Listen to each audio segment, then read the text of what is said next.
A man who has been in the civil rights and social rights arenas in America for more than 50 years was in Cleveland today, talking about politics, gaps between blacks and whites in many areas of life, and young people. Julian Bond, who has walked with Martin Luther King, taught civil rights at Harvard, and hosted Saturday Night Live, spoke in Cleveland.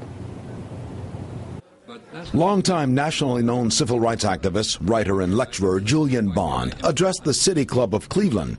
There he talked of his life's work in the struggle for racial equality. At age 70, Bond looks back over his years as an activist. As well, he surveys today's young people. My generation is the last generation of young black people to be aggressively involved in social justice work.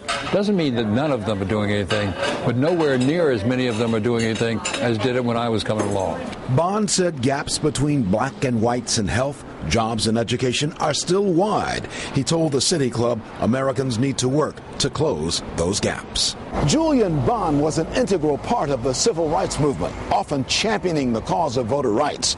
He says it distresses him that in 2010 there were far fewer numbers of blacks voting, especially when compared to 2008 in the historic election of President Obama. The lesson we should have learned then, and should have learned this last election, is you can't do this once and think it's all taken care of. You got to come back and do it again and again and again and again.